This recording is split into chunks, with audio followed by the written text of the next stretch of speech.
시청자 여러분 안녕하십니까? 8월 2일 수요일 KBC 뉴스와이드 시작합니다. 광주 신세계백화점의 확장 이전 추진에 대한 특혜 논란이 갈수록 확산하고 있습니다. 광주시 소유의 도로를 내주고 광주 신세계 측으로부터 받아야 할 기부 체납액 산정에 대한 논란이 주로 이야기되다가 최근에는 백화점 확장으로 교통지옥이 우려되는 상황에서 광주 신세계가 광주시에 제출한 교통성 검토가 엉터리로 이뤄졌다는 지적이 나왔습니다. 오늘은 이 문제와 관련해 문정은 정의당 광주광역시당 위원장, KBC 보도국 박성호 기자와 함께 자세히 이야기해 보겠습니다. 안녕하십니까? 안녕하세요. 안녕하십니까. 네, 광주 신세계가 백화점 확장 신축을 위해서 교통 분석 자료를 광주시에 제출했습니다. 그런데 이게 예상되는 이용객 증가율에 비해서 교통량 증가율이 터무니없이 낮게 나왔습니다. 그래서 지금 논란이 되고 있는데 박성훈 기자 그 자료를 직접 입수해서 보도를 했죠. 네네. 그 부분에 대해서 지금 어떻게 된 내용인 건지 설명을 좀 부탁드리겠습니다.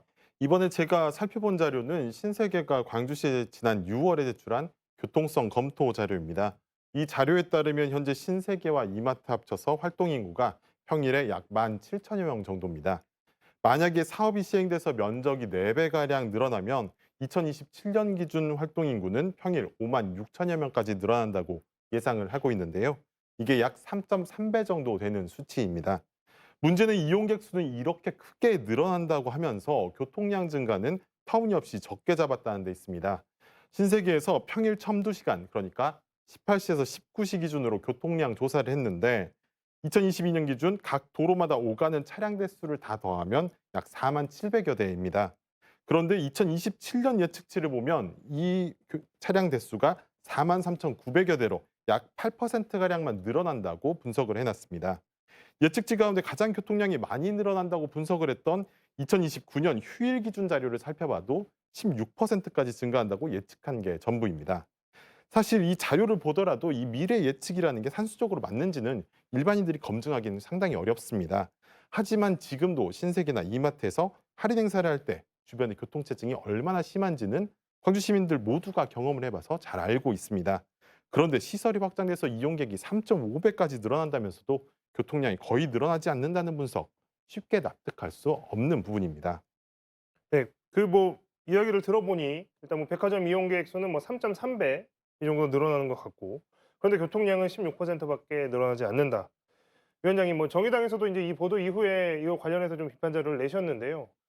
이게 시민들의 상식에서 우리가 언뜻 들어봤을 때 이게 교통조사라고 하는 게 전문적인 영역도 있겠습니다만 이건 좀 해도 너무 이해가 안 되는 수준 아니냐 이런 비판이 좀 있을 수 있을 것 같습니다. 이거 어떻게 보십니까? 네, 우선 황당한 결과가 나왔다고 봐야 되는데요. 시민들 눈높이에서는 가장 우려되는 부분이 교통 체증과 관련된 부분이었습니다. 그런데 실제로 신세계가 제출한 자료들을 검토해 보니 아니나 다를까 현저하게 축소된 형태로 조사 결과가 나온 것인데요.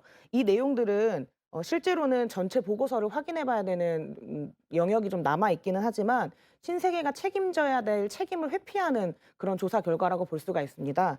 제가 의혹을 갖고 있는 부분은 이제 교통량을 축소해서 산출하게 된 어떤 수치에 대한 검토가 필요할 것 같고요.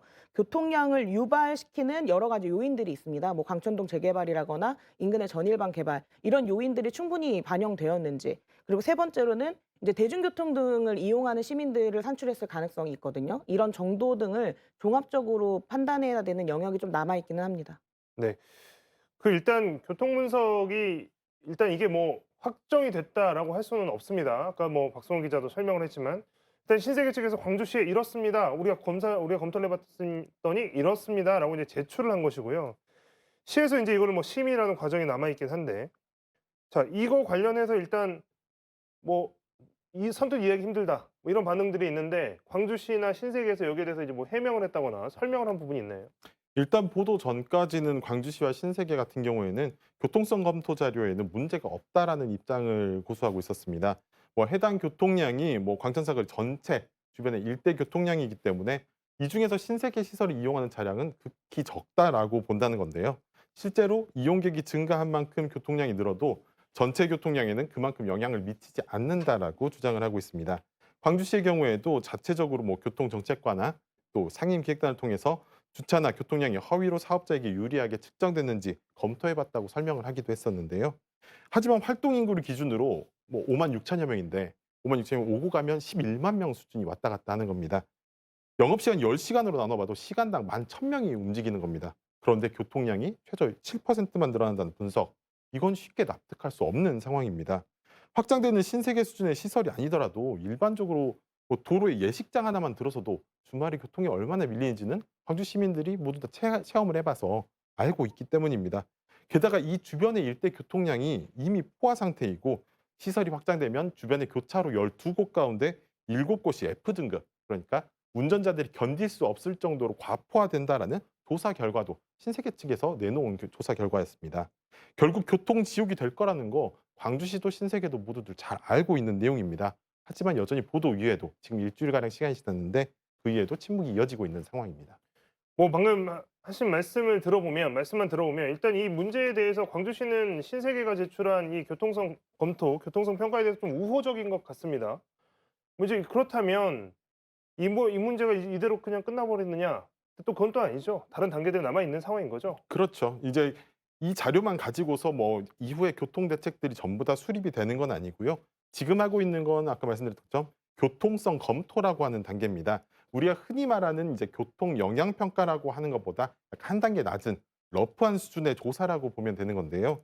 도시계획 건축 공동위원회에서 심의를 통과할 경우에 그때부터 이제 교통 영향 평가를 교통성 검토보다 면밀하게 검토를 하게 되고요.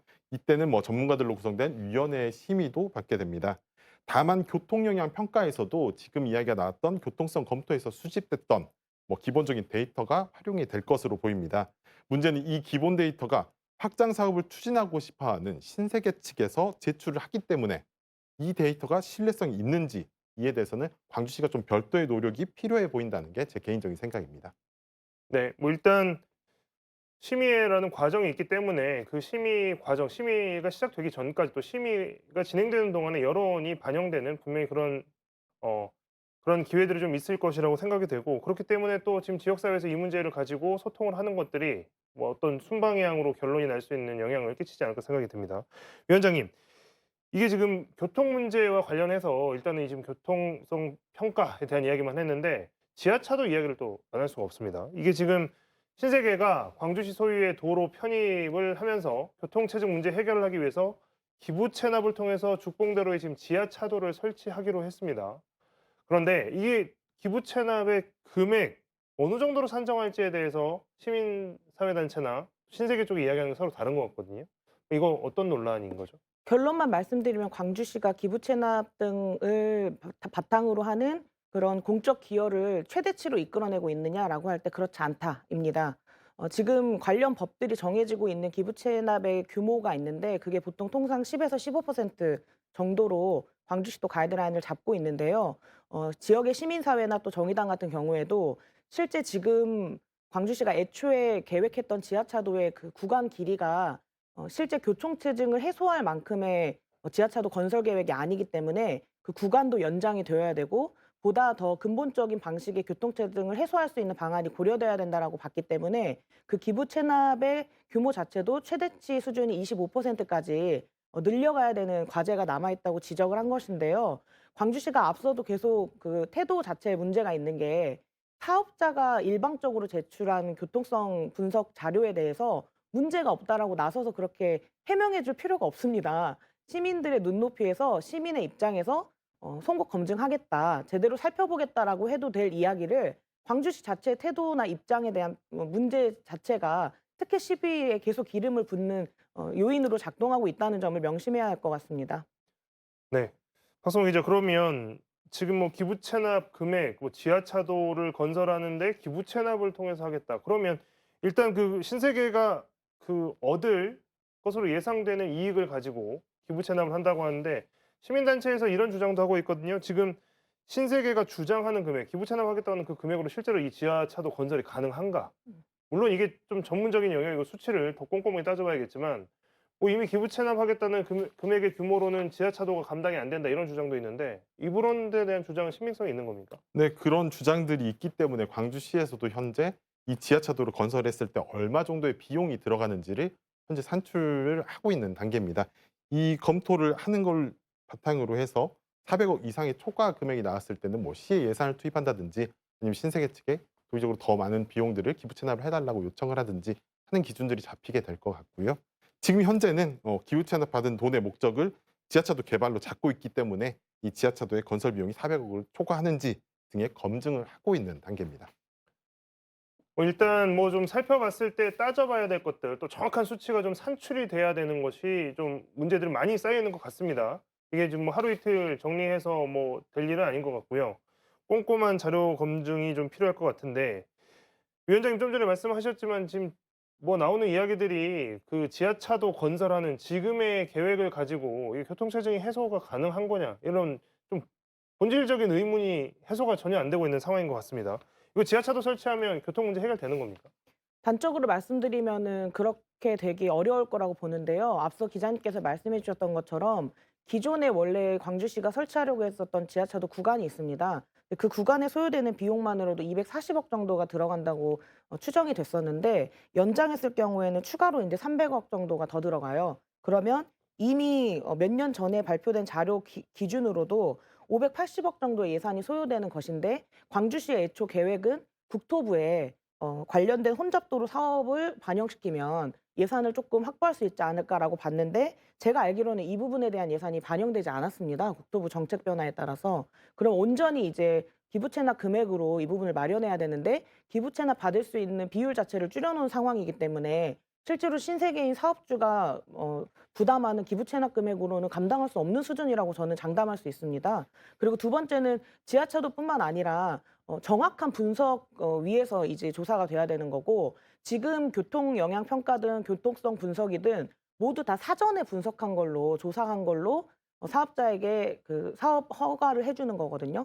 그러면 상식적으로 생각해 봤을 때 실제로 이제 그 신세계 신축 증축된 건물이 만들어진 다음에 실제 우리가 예측했던 것만큼 교통 유발이 되는지 안 되는지, 생각보다 더 많은 교통 체증이 있으면 추가적인 교통 대책들을 마련해야 되지 않겠습니까? 그 부분을 사업주한테 요청할 수 있을 것인지 없을 것인지는 지금의 힘의 균형 관계를 어떻게 설정하느냐에 따라서 달라지는 건데, 광주시는 아시다시피 대놓고 대복쇼 유치 작전을 펼쳤던 행정이기 때문에 지금처럼 시민들 눈높이 보기에 우리 편에 서서 제대로 사업주들과 협상할 수 있을까라는 의혹이 계속 제기되고 있는 거라고 봐야 할 것 같습니다.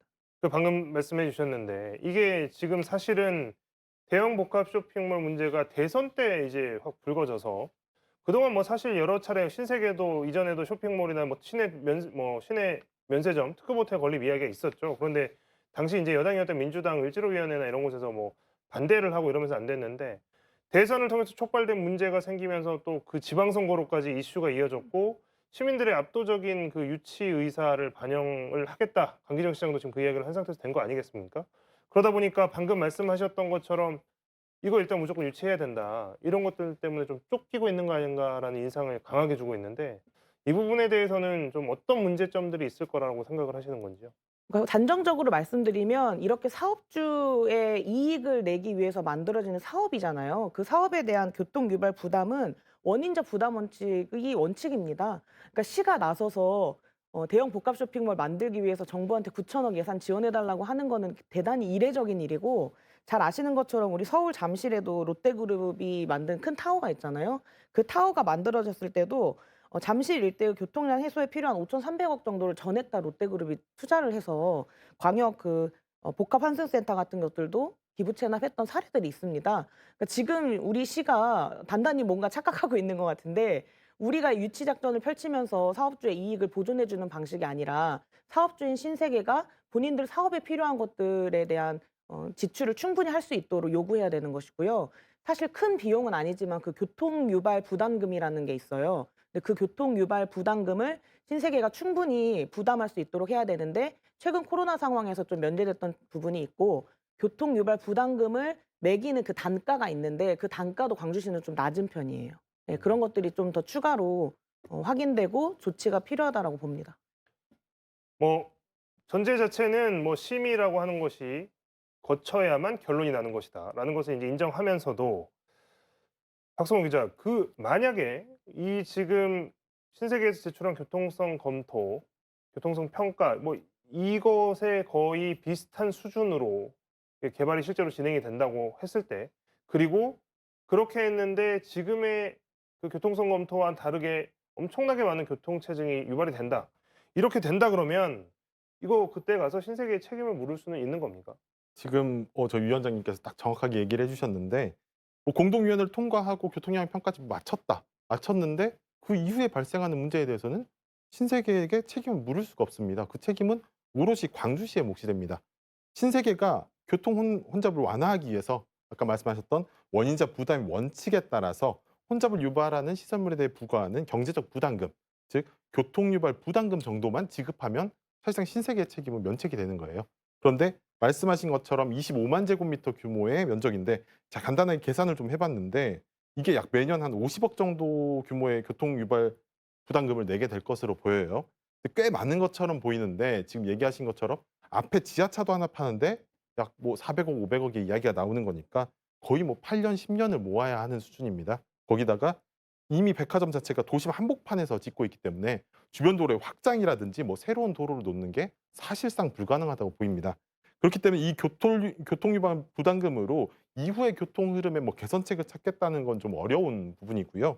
애초에 신세계가 교통 개선을 위해서 자신들이 노력을 더해야 하는 교통 영향 평가 단계에서 이런 문제들이 더 꼼꼼하고 정확하게 짚어져야 된다는 게 제 생각입니다. 음.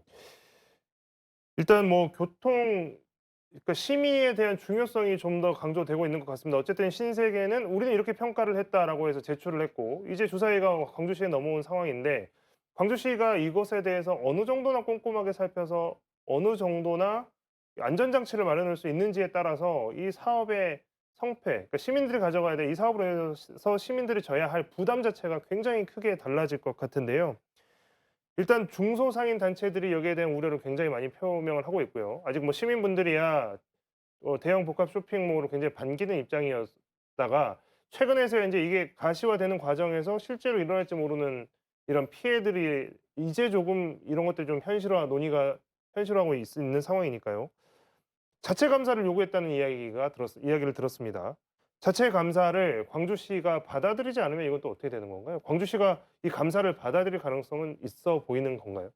우리가 잘 알고 있지만 시 자체 감사위원회의 기능에 대한 의구심이 늘 항상 존재하기 때문에 광주시가 감사를 실제로 돌입한다고 해도 그 결과에 대한 시민들의 만족도가 높지는 않을 것 같습니다. 다만 이제 감사를 요청하고 있는 상황은 광주시가 자체적으로 도시계획위원회라거나 이런 그 검증 과정 안에서의 송곳 검증도 필요하지만 별도의 이제 외부자적 시선으로 이 부분을 좀 잘 다뤘으면 하는 그런 요구를 상인분들이 하고 있다고 봐야 될 것 같고요.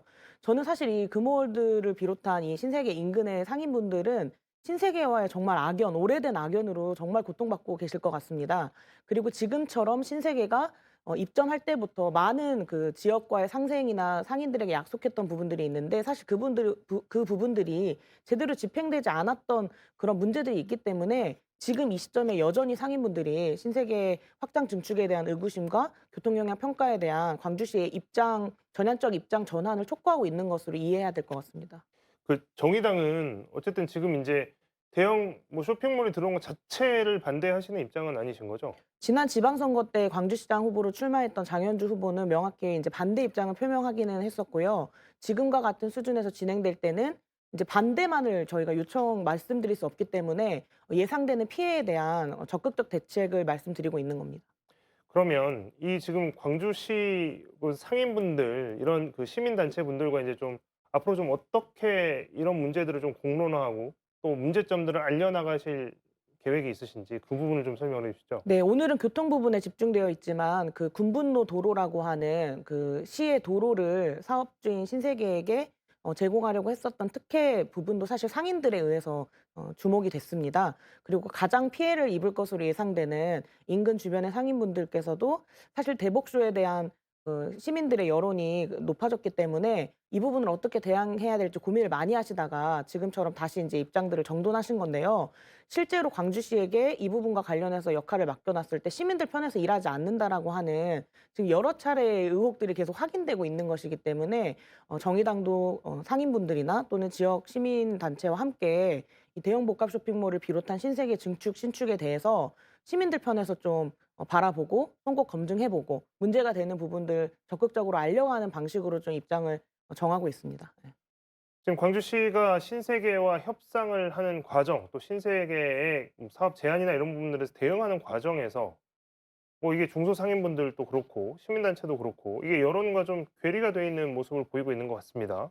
신뢰가 좀 사라지고 있는 거 아닌가 좀 이런 문제가 드는데 박성호 기자 이게 인제 어떻게 해결을 해야 될까요? 그러니까 광주시의 입장에서 어떤 스탠스 어떤 자세를 보이면서 사업을 좀 추진해야 이게 논의가 좀 수월하게 흘러갈 수 있겠습니까? 사실 이제 광주시가 이 신세계 문제에 있어서 뭔가 적극적으로 나서기는 상당히 힘든 상황이긴 합니다. 이게 기본적으로 민간 사업자가 자신의 땅에서 뭔가 사업을 하겠다고 신청을 한 상황에서 광주시가 법적 테두리 바깥까지 나가서 뭔가 제약을 가하는 거 사실상 어려운 부분입니다. 제가 보기에도 이게 법적인 기준에서 보면 뭐 광주시가 지금 하고 있는 것들이 뭔가를 잘못했다라고 단언하기는 굉장히 어려운 부분들이 있습니다. 하지만 거기다가 또 오랫동안 광주의 개발을 꿈꿔왔던 지역민들의 열망이 워낙 높아서 특혜를 줘서라도 그럴싸한 뭐 쇼핑 공간, 문화 공간 갖고 싶다. 이런 여론들이 워낙 많다 보니까 광주시가 협상력을 갖기는 쉽지 않은 부분입니다. 하지만 그럼에도 불구하고 이런 우려들을 계속해서 취재하고 보도를 했던 이유, 대선 이후에 반짝 이슈로 떠올라서 속도전으로 이루어진 이 개발 결과가 앞으로 10년, 또 20년, 길게는 수십 년 동안 광주 시민 전체에 영향을 미칠 것이기 때문입니다. 지금도 이미 광주의 가장 혼잡한 도로인 신세계 일대 교통에 대해서 제대로 된 검토와 해결책이 없다면 교통지옥 불보듯 뻔한 상황입니다. 아까 말씀하셨던 것처럼 뭐 앞으로 광천동 재개발이나 일신방지 전방 개발, 앞으로 이 일대가 광주의 또 다른 중심지가 될 것으로 보이는데 그 혼잡도는 지금 상상하는 그 이상의 될 것일지도 모르겠습니다. 광주에서 지금까지 없었고 또 앞으로도 더 생길 수 있을지 없을지 알 수 없는 대형 쇼핑몰이 생기는 문제인 만큼 법의 테두리 안에서 내 할 것 다 했다라는 식으로 소극적인 행정을 하는 것보다는 좀 더 적극적으로 시 예산을 들여서라도 직접 조사도 해보고 충분한 수기 과정이 필요하다라고 생각이 듭니다. 일단 방금 해 주신 말씀 중에 어떻게 될지 모르는 일인데 사실은 이게 지금 확정되지 않은 일인데 그만큼 좀 위험이 따르는 계획이고 사업인 것 같습니다. 뭐 이게 뭐 복합 쇼핑몰 유치에 대한 열망이 높았다고는 하지만 아무리 그런 여론이 높았다고 하더라도 추진 과정에서 몰랐던 사실들 그리고 우리가 미처 생각하지 못했던 불편함이나 희생, 시민들의 희생이 뒤따른다 그러면 무조건 좀 '특혜를 줘서라도 유치했으면 좋겠다.'라는 그런 마음들도 조금씩 바뀔 수도 있을 것 같거든요. 마지막으로 위원장님 그 광주시가 좀 어떻게 이 문제를 풀어나가야 이걸 좀 '행정력을 좀 발휘했다.'라고 평가를 받을 수 있을까요?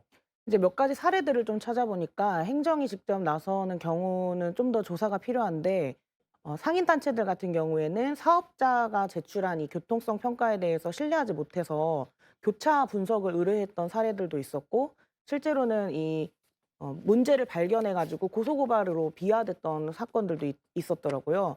우리 신세계 사업자도 사실 처음에 신축했을 때 금호 그 산업이 부지를 빌려줘 가지고 지금 장기 임대하고 있는 거잖아요.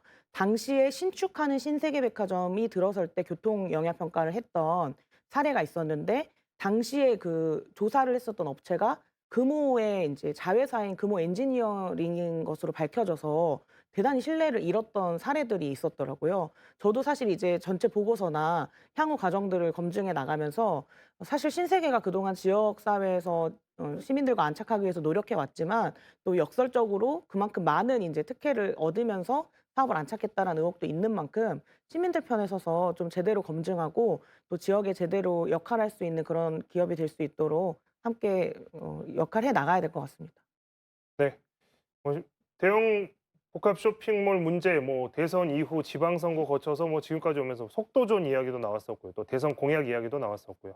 많은 관심 속에 추진이 되고 있는 것은 사실입니다. 그리고 지역민들이 유치를 염원했던 것도 엄연한 사실입니다.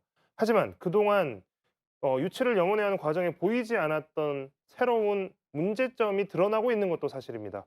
광주시의 행정력과 협상력이 그 어느 때보다 발휘되어야 될 때인 것 같습니다. 오늘 두 분과의 말씀은 여기까지 듣도록 하겠습니다. 고맙습니다.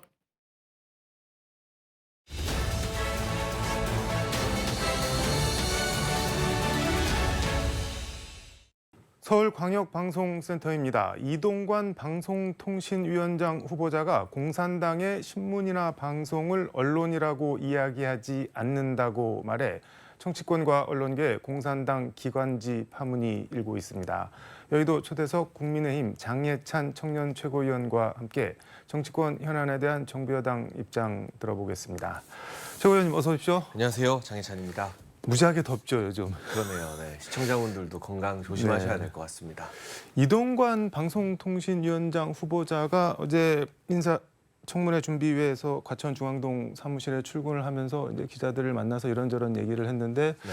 이런 얘기를 했는데 공산당의 신문이나 방송을 언론이라고 이야기하지 않는다. 사실이나 진실을 전달하는 게 아니라 주장을 전하기 때문에 기관지라고 한다. 뭐 이렇게 얘기를 하니까 기자들이 당연히 공산당 기관지 매체가 어디를 말씀하시는 거냐 이렇게 물어보니까는 국민들이 뭐 판단하시지 않겠냐 하고 즉답을 피했는데 일단 이 공산당 신문방송 기관지 발언 어떻게 보셨나요? 저는 네. 그 발언보다는 사실 네. 언론 장악이라는 게 해소도 안 되고 할 수도 없다라는 것이 어제 나왔던 이동관 후보자의 발언 중에 포인트가 아니었나 싶습니다. 네. 지금 공산당 기관지와 같은 것은 뭐 특정 언론이 이렇다 저렇다라는 것이 아니라 우리가 언론에게 요구하는 최소한의 공정성이나 네. 기계적인 균형을 갖춰야지 언론의 외피를 쓰고 있지만 특정 정파의 주장만을 노골적으로 막 선전해주는 이런 방식을 그냥 무대책으로 다 허용해라.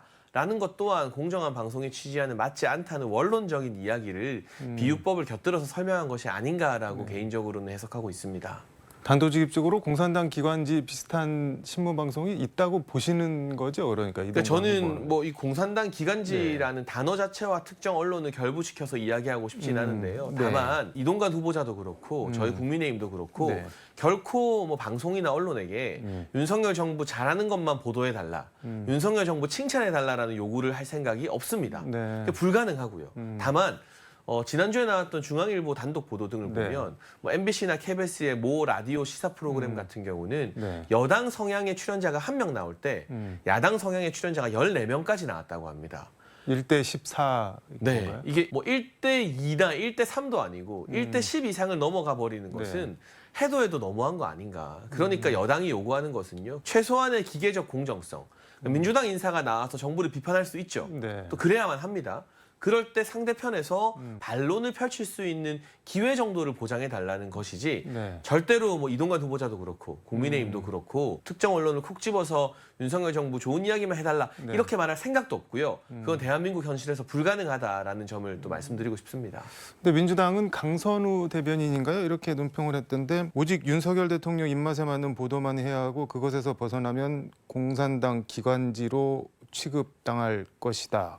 뭐 국정원 등을 동원해서 언론을 공산당 기관지로 전락시키려 들었던 이 후보가 궤변을 늘어놓는 작태에 치가 떨린다, 뭐 소름이 끼친다 이렇게 원색적으로 비판을 했던데 이거는 어떻게 보시나요? 근데 저는 민주당이 이 방송 장악과 관련해서는 입이 10개라도 할 말이 없다고 보는데요. 일단 얼마 전 대법원 확정 판결이 났죠. 네. 문재인 정부 때 KBS의 고대영 사장을 해임했는데 네. 이게 불법이다라고 다른 사람도 아닌 김명수 대법원장 체제 대법원에서 확정 판결이 났습니다. 네. 한상혁 전 방통위원장 같은 경우는 TV조선이 재승인 점수를 넘기자 네. 직원들 다 있는 자리에서 아이고 미치겠네 라고 하면서 점수 조작을 사실상 지시하고 압박했다라는 게 가처분 판결에서 판결문에 다 적시되어 있거든요. 그러니까 이렇게 노골적으로 방송 장악을 하고 언론 탄압을 했던 민주당이 네. 지금 이동관 후보자나 저희에게 방송 장악을 운운한다는 것 자체가 참 기가 막힌 적반하장이라고 생각합니다. 이동관 특보 방통위원장 후보자로 지명된 날 지명 일성을 보면은 BBC 인터내셔널이나 NHK 국제방송 같은 세계적 공영방송이 우리나라에도 뭐 있어야 된다 이렇게 얘기를 했는데 근데 좀 눈에 띄는 게 그냥 BBC나 NHK가 아니라 BBC 인터내셔널, NHK 국제방송 뒤에 국제 인터내셔널이 이렇게 붙었는데 이거 두고도 이른바 일공영 다민영 체제로 가려고 하는 거 아니냐. 그리고 하나 남는 KBS1은 사실상 국영방송으로 만들려고 뭐 그런 마음 아니냐. 뭐 이런 비판, 의심 이런 게 지금 언론계나 야권에서는 나오고 있는데 그거는 어떻게 보시나요? 네, 일단 저는 그 방송통신 정책에 대해서 네. 아직 후보자가 이 청문회를 통과하지 않았기 때문에 네.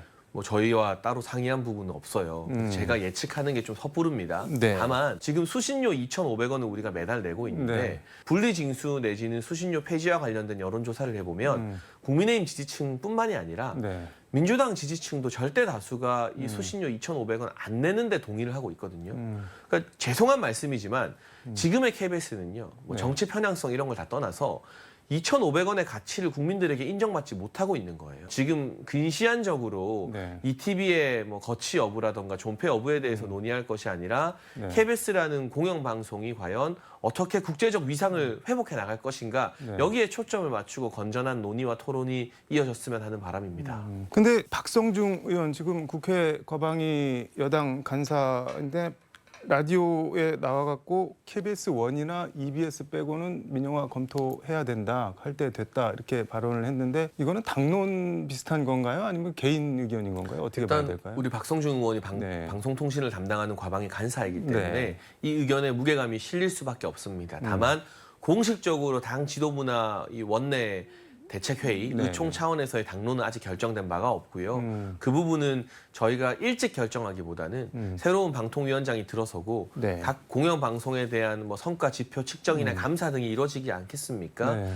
그 이후에 또 나름 공영방송에서도 자구책이나 혁신안을 마련할 것이고요. 좀 시간을 두면서 평가할 문제라고 생각을 합니다. 아무것도 하지 않고 있다고 지지자들한테 항의 전화를 많이 받는다고 하셨는데 KBS 사장이나 MBC 사장 여기 경영진은 교체를 하는 건가요? 어떻게 되는 건가요? 지금 제가 답변할 문제는 전혀 아닌 것 같고요. 다만 모든 것은 적법한 절차대로 해야 합니다. 만약 문재인 정부가 했던 방식으로 사장 교체를 하려고 했다면 네. 지난 1년이라는 시간 동안 이렇게 아무것도 안 했을 리는 없겠죠. 그러나 윤석열 정부는 그래도 적법한 절차를 존중하고 불법적으로 뭐 누군가를 흔들면 안 된다는 원칙을 가지고 있기 때문에 그동안 인내해오고 감내해왔던 것이고 네. 방통위원장이 바뀌게 되면 이런 것들을 절차대로 하나하나 점검하겠다라는 기조를 가지고 있는 것이지 네. 인위적으로 뭐 이사진을 교체한다, 뭐 사장을 교체한다 그런 구상까지는 전혀 가지고 있지 않습니다. 국회 과방위 민주당 간사 조승래 의원은 방통위 회의 소집 요건 의결 요건을 바꾸는 내용의 방통위법 개정안을 발의를 했는데 이거 좀 보충 설명이 필요할 것 같은데 이제 방통위원이 위원장 포함 5명인데 대통령이 2명 임명하고 3명은 국회에서 추천하면은 대통령이 임명을 하는데 그 3명은 이제 국회 본회의에서 의결을 해야 되는데 지금은 이제 2명만 요구를 하면은 뭐 회의를 소집을 해서 의결을 할 수가 있는데 그걸 3명으로 늘리게 되고 국회에서 추천을 하는 3명을 본회의에서 의결을 안 하고 임명을 안 해주게 되면 방통위가 2명만 위원이 남게 되고 그러면 아무것도 못하게 되는 거잖아요. 그래서 사실상 이동관 방통위 무력화법을 발의를 했다 뭐 이런 평가가 나오는데 이거 법안 발의한 건 어떻게 보시나요? 그 민주당의 몽리 내지는 네. 꼼수라는 생각밖에 들지 않고요. 방통위 식무나 법안까지 막 막무가내로 밀어붙이는 건 네. 여야 간의 협치나 건전한 토론이 아니라 강대강 대결만을 부추기는 아주 나쁜 정치이기 때문에 여기에 대해서는 여당이 네. 어떤 일말의 관심조차 기울일 필요가 없다고 생각하고 있습니다. 아예 관심을 기울일 필요가 없다는 네, 뭐 말씀이군요. 조승래 의원 안에 대해서는 민주당 내부에서도 큰 공감대를 못 얻는 것 같고요. 다시 말씀드리지만 과연 자신들의 과오에 대해서 민주당이 먼저 사과하고 인정할지 그 부분이 좀 불투명하다는 게 아쉽습니다. 또 뭐 이런 얘기까지 나오는데 이동관 후보자가 임명이 되면은 탄핵 소추안 발의해갖고 뭐 헌법재판소에서 어떻게 저렇게 뭐 이렇게 저렇게 시간을 좀 끌면은 내년 4월 총선까지는 방통위가 아무것도 못하고 뭐 그냥 지금 KBS, MBC 체제로 총선을 치를 수 있지 않겠냐 뭐 이런 얘기도 나오는데 그거는 어떻게 보시나요? 만약 그렇게 한다면 네. 정무적으로는 민주당이 자책골을 한 3골 정도 넣는 자책골 해트트릭을 하는 꼴이 되겠죠. 어떤 측면에서요? 이상민 행안부 장관에 대해서 네. 무리하게 탄핵을 밀어붙였다가 진보 성향의 헌법재판관들마저도 이건 문제가 있다라고 네. 하면서 9대0의 판정이 나오지 않았습니까? 그런데 불과 얼마 전에 네. 헌재에서 9대0 만장일치로 민주당의 탄핵이 무리하다는 기각 판결이 나왔는데 또다시 이동관 후보자에 대해서 임명되자마자 탄핵안을 밀어붙인다? 네. 이건 정치적으로 민주당의 국정 발목 잡기 프레임을 강화시킬 수 있는 안이고요. 저는 개인적으로 민주당이 그렇게까지는 하지 않을 것이라고 예상을 하는데 만약 그런 시도를 한다면 네. 그만큼 민주당 입장에서 KBS, MBC가 얼마나 자기들 입맛에 맞으면, 얼마나 자기들 편이면 총선까지 이거 방통위원장 탄핵하면서 지켜야 될 정도인가라고 국민들 앞에 자인하는 꼴밖에 안 되거든요. 그래서 그런 자책골을 과연 넣을까 싶은데요. 만약 시도한다면 네. 의석수가 워낙 압도적으로 많으니까 국민의힘이 아무리 저항해도 국회 선진화법이 있는 이상 통과시킬 수밖에 없는 겁니다. 민주당이 네. 강제로. 그러나 결과적으로는 총선에서 엄청난 역풍, 그러니까 자책골 해트트릭이 될 거라고 확신하고 있습니다. 근데 그럼 이렇게 한번 여쭤볼게요. 뭐 아무튼 이동관 방통위 무력화법이 발의가 되고 아직 임명 취임하지도 않은 방통위원장에 대한 탄핵 얘기가 나오고 왜 이렇게까지 결사반대, 극구 반대를 하는 걸까요? 저항을? 근데 저는 민주당의 국정 발목 잡기에 뚜렷한 이유가 있다고 보진 않습니다. 사실 지난해를 돌아보면요. 윤석열 대통령의 국정 과제나 대선 공약 관련된 법안 80여 가지를 네. 민주당이 지난해에 다 통과시켜주지 않았습니다. 단 하나도 지난해에 통과시켜주지 않았어요. 이건 해도 너무하는 것이다라고 많은 언론에서도 질타를 했고요. 네. 지금 민주당은 어떻게든 윤석열 정부의 발목을 잡겠다, 흠집을 내겠다에 혈안이 되어 있기 때문에 어떤 이성적이고 합리적인 판단을 통해서 반대를 한다기보다는 반대를 위한 반대를 한다라는 생각을 좀 강하게 하고 있습니다. 네. 그런 모습이 지금 도드라지고 있기 때문에 예를 들면 저희 정부나 여당에서 네. 뭔가 실수를 하고 실책을 해도 민주당 지지율은 오르지 않고 오히려 더 하락하고 있는 추세 아니겠습니까? 그럼 어떻게 분석을 하고 계신가요? 물론 저희도 네. 이 민주당의 어떤 이 박스권에 갇힌 지지율에 낙관하면 안 되고 네. 더 국민들을 만족시키고 안심시키기 위해 노력을 해야 되지만 일단 이재명 대표 리스크가 네. 민주당에게는 큰 족쇄가 되는 것 같고요. 이재명이라는 인물이 사법 리스크를 덮기 위해서는 네. 윤석열 정부나 국민의힘이 하는 거에선 다 반대할 수밖에 없어요. 그렇게 강대강 대치가 형성되어야만 네. 사법 리스크 관련된 뉴스가 조금이라도 줄어들기 때문이죠. 그래서 저는 이재명 대표가 물러나지 않는 이상 네. 민주당의 이 같은 지지율 정체 현상, 이 또 지지율 박스권 현상은 근본적으로는 해결되기 어렵다라는 분석을 하고 있고요. 동시에 여기서 제가 강조하고 싶은 건 네. 저희 국민의힘도 너무 이재명 대표를 믿는 측면이 있어요. 그게 무슨 말인가요? 이재명 대표가 버티고 있는 이상 민주당이 국민 신뢰를 받기 어렵기 때문에 우리가 더 잘하지 않아도 더 혁신하지 않아도 이재명보다는 나을 거다라는 안이한 인식을 하고 있다면 네. 국민의힘도 이재명 효과에 기대지 말고 이재명이 언제든 없어질 수 있다는 것을 가정하고 국민의 선택을 받기 위해서 더 노력해야 된다. 네. 이런 채찍질을 제가 저희 스스로에게 좀 때리고 싶고요. 민주당 입장에서는 네. 이재명 대표를 물러나게 하지 않고서는 한 발짝도 나아갈 수 없다는 냉정한 현실 인식을 해야 되는데 아직까지 그런 인식을 못하는 건지 아니면 알면서도 총선 공천을 받기 위해서 아무도 고양이 목에 방울을 못 따는 것인지 이재명 리스크가 국민의힘과 여당 입장에서는 축복이고 민주당 입장에서는 가장 큰 악재인 것 같습니다. 근데 이재명 대표 존재가 국민의힘에 그렇게 호재, 복이라면은 안 물러나는 게 국민의힘 입장에서는 좋은 거 아닌가요? 그렇죠. 네. 저는 그래서 정무적으로는요. 네. 이재명 대표가 총선했으면 좋겠습니다. 정무적인 입장으로 보면 이재명 대표가 최근에 10월 사퇴설이니 12월 위기설이니 나오는데 10월이나 12월에 물러나면 어떡하지? 라는 걱정이 좀 돼요. 그래서 정무적으로 총선 승리만 놓고 보면 진짜 진심으로 이재명 대표가 4월 총선까지는 진두지휘 해줬으면 하는 바람이 있습니다. 이게 제 솔직한 네. 속내예요. 그저께 국민의힘 최고위원회인가요? 거기서 민주당 이재명 일병 구하기가 점입 가경이라고 비판을 하셨는데 이거는 그럼 어떤 취지인가요? 그러니까 이제 이 사법의 영역에서 네. 이재명 대표 입장에서 최근 가장 큰 아킬레스건은 쌍방울 대북 송금 사건이잖아요. 네. 근데 돈을 줬다고 하는 김성태 전 회장은 모든 진술을 하고 있습니다. 그런데 중간에 이제 연결고리 역할을 했던 이화영 전 부지사의 심경이 흔들리고 있고 그 배우자의 라디오 인터뷰나 네. 변호인들이 재판장에서 나온 진술을 보면 심경이 바뀐 것 같아요. 이재명 대표에게 보고를 했다라는 취지로 진술하려는 것 같은데 네. 이걸 막기 위해서 배우자부터 측근인 박찬대 최고위원까지 민주당의 모든 역량을 총동원해서 민생이 아니라 이화영 회유와 압박에 올인하고 있는 모습입니다. 결국 이재명 대표로 가는 길을 차단하겠다라는 눈물겨운 이재명 일병 구하기인데 저는 큰 소용이 없을 거라고 보고 있고요. 네. 정치적으로는 이재명 대표가 만에 하나 구속이 되면 국민의힘 입장에서는 호재 하나를 잃는 셈이지만 그래도 사법 정의를 바로 세우는 측면에서는 진실이 이제 인정이 된다면 네. 800만 달러 상당의 대북 송금은 제3자 뇌물죄로 인정받을 것이기 때문에 네. 이재명 대표의 구속이나 특가법상 뇌물이 1억 이상이면 징역 10년 이상이거든요. 그러니까 무기징역에 가까운 처벌을 피하기는 어려울 거라고 보고 있습니다. 그 시민단체들이랑 뉴스타파가 윤석열 대통령 검찰총장 시절 특수활동비랑 업무추진비 내역 좀 공개하라라고 법원에 소송을 내서 이겨서 대검에서 2차례에 걸쳐서 갖다 줬는데 이용 시간이랑 뭐 상호 어디서 먹었는지 뭐 이런 게 지워진 상태로 이렇게 영수증들을 제출을 해서 이제 법사위 현안 질의에서 야당 의원들이 이게 뭐냐 왜 이것만 지워졌냐 그랬더니 한동훈 장관이 영수증이 오래돼서 휘발돼서 그렇다라고 하니까는 또 일각에서는 아니 휘발됐으면 다 휘발돼야지 왜 그 이용한 시간이랑 상호명만 휘발되냐 그리고 대검 구내식당에서 먹은 영수증은 왜 휘발이 안 되냐 뭐 다른 영수증이냐 뭐 이러면서 뭐 휘발 요게 요즘 상당히 좀 뭐 논란과 이슈가 되는 것 같은데 이걸 어떻게 봐야 될까요? 이건 제가 정확한 팩트 체크를 해드릴 수 있습니다. 네. 관련해서 의혹을 제기한 방송인 김어준 씨 같은 경우는 저희가 이미 고발 조치를 했고요. 네. 대법원에서